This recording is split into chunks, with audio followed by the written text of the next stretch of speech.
global superstate where compassion and democracy would have no place. Since the 1700s, the Bavarian Illuminati has fragmented into an invisible global network of secret societies, which includes the infamous Skull and Bones fraternity at Yale University in the United States.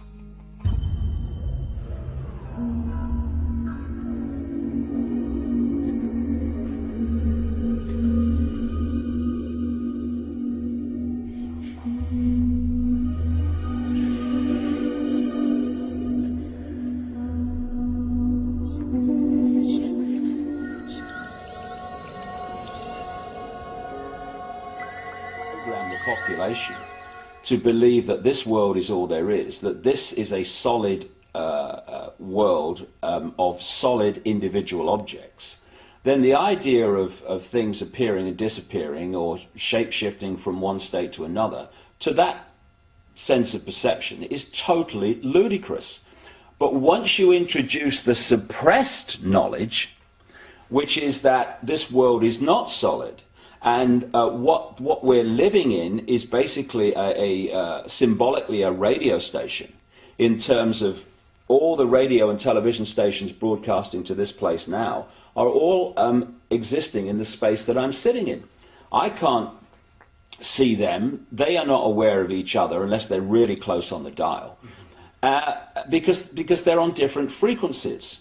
And if I'm on or something else is on a different frequency, a seriously different frequency to that wall, then I can walk through it, or something else can walk through it. Just as if I turn my radio on now, I tune into a radio frequency broadcast that's coming through this wall or this window.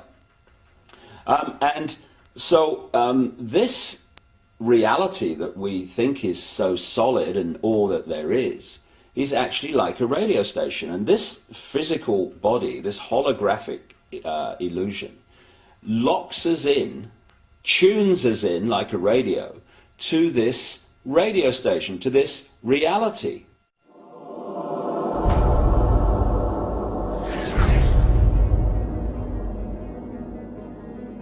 After 200 years of Kabbalistic magic and bloodthirsty crusades, wantonly murdering children, women, and engaging in ritualized sodomy, the French Knights Templar were rounded up, tortured, and executed.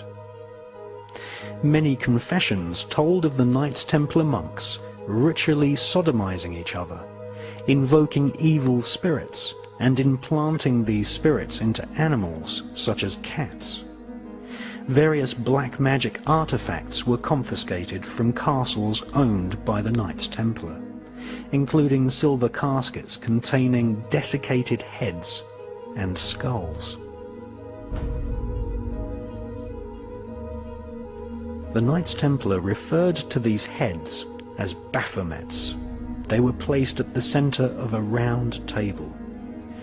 Templars would then conduct a séance invoking the spirit of Lucifer to speak through the head. The most damning information exposed them as anti-Christs. Several Knights Templar confessed that the image of Jesus was spat upon and trampled during Kabbalistic rituals, a satanic tradition which is still practiced to this day at lodges of the Ordo Templi Orientis, which was once headed by Aleister Crowley. Many Knights Templar bribed their way out of prison and escaped to Scotland and the Mediterranean island of Malta.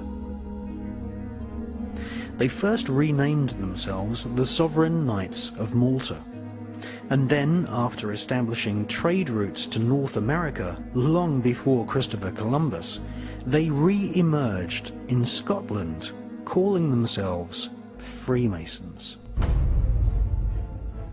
All versions of Freemasonry, Rosicrucianism, the Skull and Bones, the Palladian Rite of Freemasonry, Co-Masonry, Scottish Rite Masonry, the Ku Klux Klan, and Crowley's Ordo Templi Orientis are derived from the original Kabbalistic rituals of the Knights Templar. The Kabbalistic banishing ritual of the pentagram was in part performed by Queen Elizabeth II during her coronation ceremony in 1952. The ritual was based on the lesser banishing of the pentagram ritual designed by Aleister Crowley for the Golden Dawn secret society.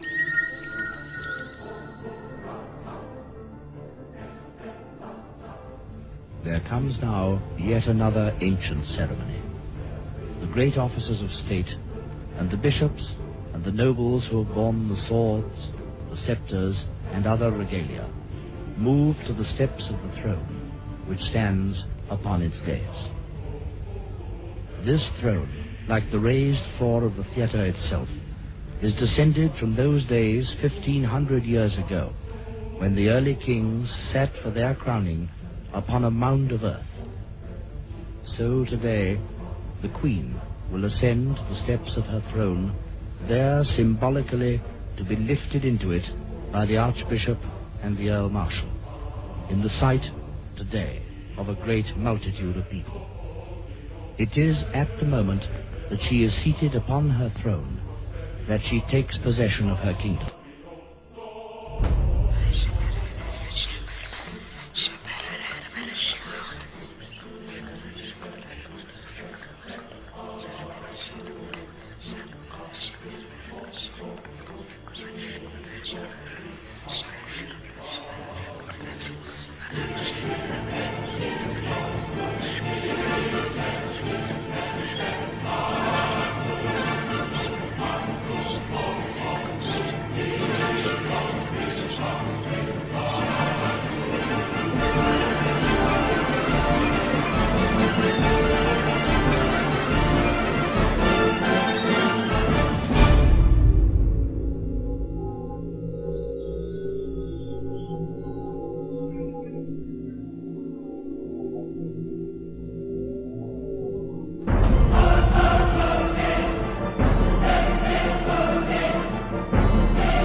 During the 1930s and 1940s, the OTO Lodge in California was headed by a brilliant young rocket designer called Jack Parsons.